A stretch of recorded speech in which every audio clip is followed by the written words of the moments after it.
Bom, boa noite a todos. Professora Patrícia, presidente da mesa, meu colega Gustavo Binemboim, meu colega, nosso coordenador aqui do IDAERJ, Carlos.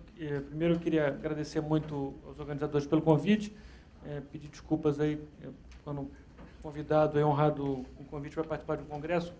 Tento, pelo menos, participar de toda a atividade, mas, por razões de ofício, aí, fui convocado aí hoje de manhã pelo secretário de Fazenda, então tive que me desculpar com o professor Diogo, aí, com tantos outros que eu perdi a apresentação.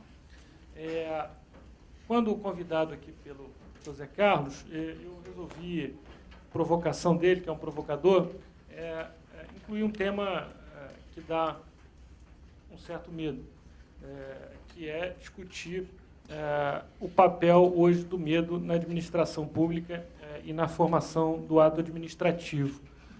Um tema que raramente dificilmente é encontrado em obras de direito administrativo, embora a gente já encontre aí alguns exemplares, algumas menções, mas é um tema que cada vez mais, ou é um elemento do ato administrativo que cada vez mais é encontrado no dia a dia da administração, e me parece absolutamente fundamental que a academia comece a refletir sobre esse problema que causa alterações estruturais extremamente relevantes, tanto para o direito administrativo quanto para o direito constitucional.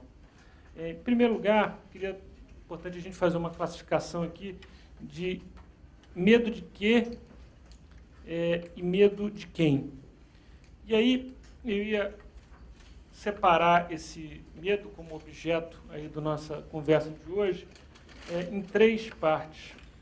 Em primeiro lugar, quer dizer, o medo que eu estou tratando é sempre um medo do agente que vai praticar o ato administrativo, mas ele tem medo de quê e medo de quem? Em primeiro lugar, ele tem medo das consequências para terceiros, quer dizer, é um medo típico da sociedade de risco. O que pode acontecer com essa licença ambiental que eu vou dar? Quais serão os impactos? O que pode acontecer com esse medicamento que eu vou liberar? Será que as pesquisas já estão suficientemente amadurecidas? Será que vai ter efeito colateral? Que efeito pode acontecer com essa licença para a construção desse shopping? Será que o impacto será maior do que aquele revelado? Será que o impacto viário, será que isso é relevante ou não? O segundo tipo de medo é o medo das consequências eleitorais do ato administrativo. Um medo mais típico dos agentes políticos, primeiro e segundo escalão, que basicamente significa que efeito terá esse ato nas próximas eleições. O terceiro tipo de medo, e é aquele no qual eu pretendo concentrar maior tempo aí na nossa conversa, é o medo de que o agente tem dele próprio sofrer consequências. E esse medo pode ser dividido, por sua vez, em duas partes. O medo de ser vítima de um crime, que acontece quando alguém, na iminência da prática de um ato administrativo, é ameaçado por aquele que vai ser prejudicado pelo ato administrativo. Então, aquele sujeito que localiza uma permissão ilícita da empresa de ônibus e é ameaçado pela detentor da licença, diz, olha, se você caçar isso aqui, você vai sofrer uma consequência, você pode morrer, enfim, você pode ter sofrer pessoalmente essas consequências. E, ainda dentro das consequências para o próprio agente, o que é mais importante, que gera, a meu ver, mudanças mais importantes, é o medo que o agente tem de ser punido. Não punido por terceiros criminosos, mas punidos pelo próprio Estado. É o medo que o agente tem de ser réu, de ser requerido numa ação de controle de contas, numa ação de improbidade, numa ação penal. Bom, feito esse rápido mapeamento de medo de quê e medo de quem, eu queria rapidamente falar sobre quais as consequências de cada um destes medos, que a gente vai se concentrar em uma delas, mas eu queria fazer um leve sobrevoo. O medo das consequências para terceiros tem efeitos não triviais.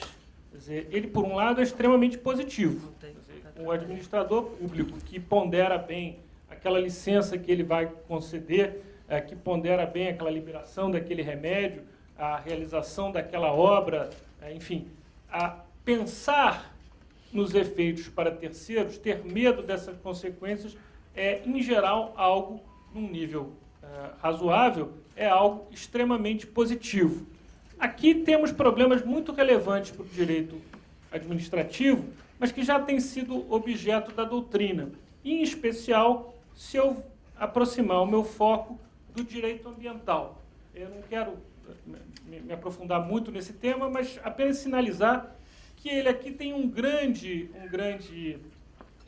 protagonista, que é o princípio da precaução. O princípio da precaução surge no direito ambiental, e aqui no Brasil ele ainda está razoavelmente contido no direito ambiental, mas na Europa ele já se espraiou por todo o direito administrativo em geral, e ele, nas suas versões mais extremadas, leva à não decisão e leva à paralisia. Mas, como eu disse, isso já é debatido na doutrina. Há um grande trabalho de um famosíssimo professor americano, que é o Cassius Stein, que se chama O Direito do Medo, para além do princípio da precaução. Então, é um exemplo, é um texto, aliás, um resumo. O principal artigo desse livro está, inclusive, disponível na internet, então eu recomendo bastante. Mas, registrando que esse medo, na sua versão exacerbada, leva a uma certa paralisia, o mais importante é dizer que ele, em doses razoáveis, é altamente positivo. Bom, e o medo das consequências eleitorais? O medo das consequências eleitorais gera uma situação paradoxal. Por um lado, é possível dizer, ele é extremamente positivo. Aquele agente que pensa duas vezes o que o povo vai reagir em relação ao seu ato, ele está, pelo menos do ponto de vista da teoria política, sendo responsivo, está tendo responsividade, está preocupado com as consequências dos seus atos perante aquele que detém a soberania popular. Por outro lado, é claro que esse risco também pode ser, esse medo pode ser extremamente negativo quando, e é um fenômeno infelizmente comum, quando a gente deixa de praticar um ato necessário, um ato que é, portanto, apontado como necessário pela técnica, pelo estudo da área, seja economia, seja saúde e educação, porque sabe que a consequência, pelo menos de curto prazo, daquele ato é negativo e não quer correr esse risco. Isso é típico do que a gente chama, em ciência política, de populismo. E isso gerou até uma sigla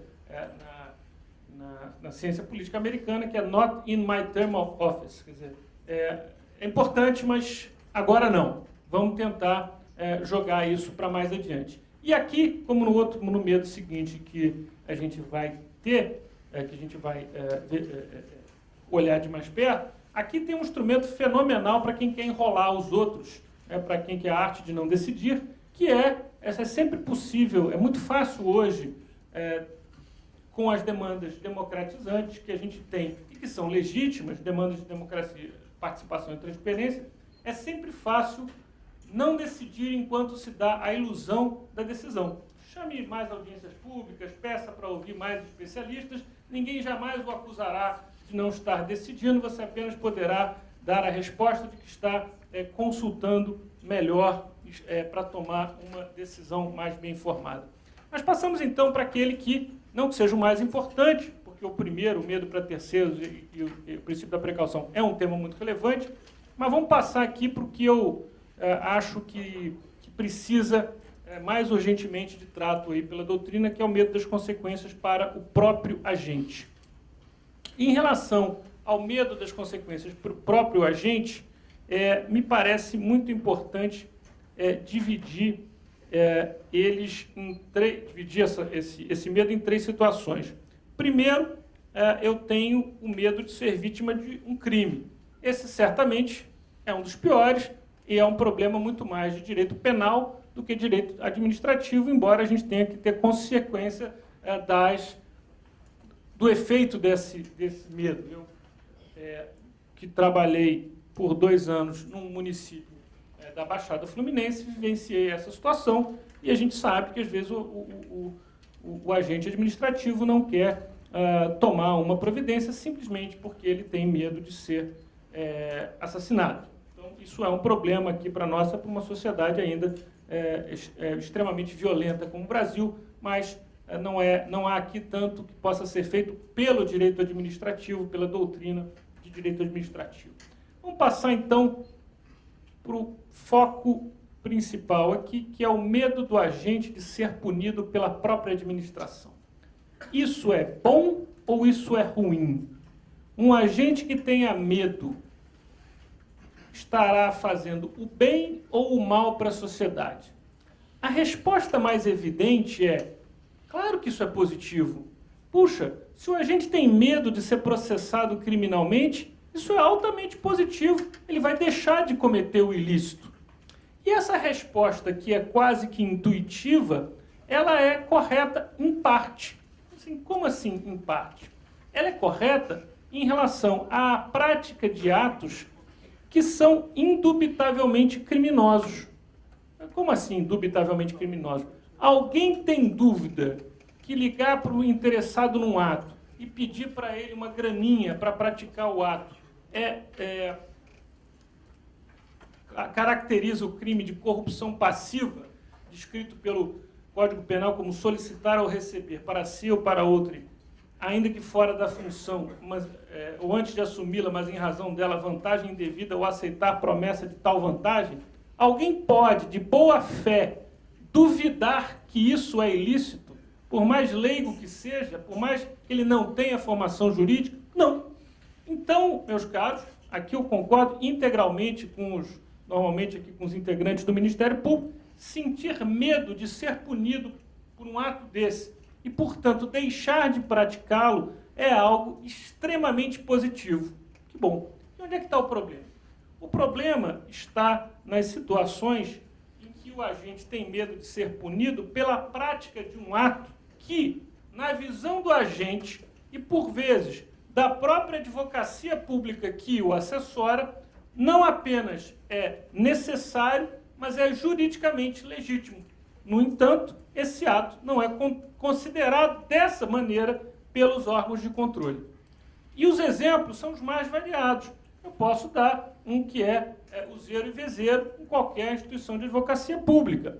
O crime do artigo 89 da Lei 8.666, dispensar ou inexigir licitação fora das hipóteses previstas em lei, ou deixar de observar as formalidades pertinentes à dispensa ou à inexigibilidade.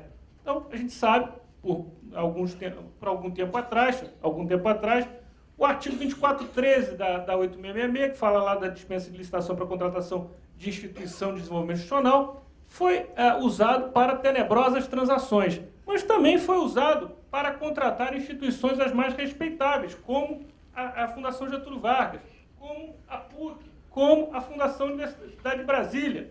Bom, e doutrina amplamente majoritária, dizendo, olha, está aqui, o dispositivo existe, é válido, tem que cumprir os requisitos, não pode, obviamente, burlar, né? E ele foi burlado em várias situações, também não tem a menor dúvida disso. Bom, alguns órgãos de controle partiram do pressuposto que qualquer contratação com base nesse dispositivo é um crime e começaram a apresentar denúncias nesse sentido. Mas tem outras situações que são muito mais difíceis. Eu falo aqui, em especial, da Lei de Improbidade, artigo 11, o tipo mais genérico da Lei de Improbidade. Constitui ato de improbidade que atenta contra os princípios da administração pública, qualquer ação ou omissão que viole os deveres de legalidade. O tipo infracional mais aberto do mundo. Eu posso citar uma outra área em que isso é extremamente tenso, que é a área ambiental. Citar a Lei de Crimes Ambientais, que tem lá um tipo penal, conceder licença ambiental fora das hipóteses admitidas em lei. Bom, e aí o agente público, o sujeito que está analisando aquele pedido de licença ambiental, semanas antes de proferir a sua decisão, o seu parecer, recebe um ofício do promotor com tutela criminal dizendo: sei que esse processo está para ser decidido pelo senhor, quero dizer que se o senhor der a licença, o senhor será denunciado criminalmente pela prática do crime tal. Não satisfeito, ele oficiou o colega da tutela coletiva que manda um ofício dizendo: quero dizer, se se o senhor der a licença ou der um parecer favorável, no caso tal, o senhor será processado criminalmente, tem que ir rápido, que aqui eu estou vendo que a mesa está eficiente. O senhor será processado pela lei de improbidade, que é uma lei punitiva absolutamente avacalhada, então o senhor será processado pela lei de improbidade administrativa. Pergunta, alguém em sã consciência consegue imaginar que esse sujeito tomará essa decisão com serenidade? Não. É claro que não. E é isso que tem acontecido. Portanto, e qual para tentar correr aqui, quais são, portanto, essas consequências desse medo negativo? Eu primeiro tenho uma distorção dos motivos da decisão. O agente toma a decisão, emitir a licença, dar a licença, deixar de fazer a contratação emergencial, não porque ela não seja justa, necessária ou legal, mas por medo de ser punido. Eu tenho um problema grave aqui de motivo e de motivação. E isso afeta diretamente o interesse público, sobretudo em situações de emergência, e é difícil para os órgãos de controle entender que existem emergências e emergências. Existem emergências que você pode formalizar um processo administrativo em 12, 13 dias, e outras que o prefeito tem que ligar para a empresa, mesmo manda lá uma escavadeira porque está morrendo gente. E o sujeito, não o prefeito talvez, mas o agente intermediário, vai dizer assim, eu não. Mas vai morrer gente, eu não conheço a gente, mas eu serei aqui processado criminalmente pelo sujeito que já fez isso com o prefeito anterior. Além disso, eu tenho um fenômeno da não decisão, que é o adiamento da decisão. Isso já foi tratado pela doutrina francesa, inclusive com um livro, uma monografia específica, que é Sobretudo Não Decida, Manual de Sobrevivência na Administração Pública Francesa. É uma obra fenomenal, pequenininha, e que ele dá todas essas técnicas, como criar ilusão, chama audiência pública, especialistas, instaura grupo de trabalho. E é sério, quer dizer, na verdade o livro é engraçado, mas é um trabalho seríssimo, é um trabalho escrito por um sujeito daquela Escola Nacional de Administração Pública. E, por fim, a gente tem um outro fenômeno, esse mais do direito constitucional, que é a transferência de poder decisório. O poder decisório sai do agente inserido na administração pública sob controle hierárquico no seu topo com um dirigente escolhido pela população e ele vai para os órgãos de controle. Maior evidência tive eu, na minha ignorância, aos 6 anos atrás, vindo para o centro da cidade, Globo, Ministério Público autoriza show na orla. E eu que achava que sabia alguma coisa de direito, já tinha descoberto que não sabia nada mesmo. O MP autoriza show na orla. Então, quer dizer, isso foi a consagração, manchete, primeira página do Jornal Globo. Isso é a consagração da percepção da sociedade, mas é a consagração de algo muito grave, que é essa transferência de poder que sai de um órgão que tem alguém eleito e vai para um órgão que não só não é eleito, como é um órgão, com todo respeito, irresponsável. No sentido de que, técnico, não tem responsabilidade. Mesmo quando perde a ação, quem paga é a Fazenda Pública. Então, isso é um problema para mim muito grave. Vou correr aqui, porque já deve estar aqui mais de 5 minutos. Precisamos tomar consciência desse problema e precisamos, em suma, tomar medidas para preservar a capacidade da administração pública de tomar decisões com um mínimo de tranquilidade. Isso é amplamente reconhecido pela doutrina estrangeira, pelo menos portuguesa, americana, francesa. Isso está presente em pelo menos 4 acordos importantes da Suprema Corte americana, que trata das imunidades do presidente americano. Isso é o que está na base do reconhecimento das proteções e das imunidades do Ministério Público e da própria magistratura, que também tem que tomar decisões, embora tomem decisões sobre aspectos para os quais foram treinados, ao contrário do administrador público, tem que tomar decisões sobre os assuntos mais variáveis. Ou a gente percebe que esse fenômeno está ocorrendo e toma alguma providência. Aí posso citar o acórdão que a professora Patrícia citou, tem um mesmo acórdão, coincidência, também trata da anulação de um termo de ajustamento de conduta, porque o sujeito foi comprovadamente ameaçado. Venha negociar o TAC ou será processado criminalmente. E se verificou, se lembrou ali, que o ato administrativo, antes de ser ato administrativo, é ato jurídico e precisa de um mínimo de livre vontade. Ou, meus caros, a gente vai tomar consciência desse problema e começar a se movimentar para enfrentá-lo, ou essa transferência de poder e essa modificação oculta dos motivos do ato administrativo vai causar um estrago muito grande. Muito obrigado pela atenção.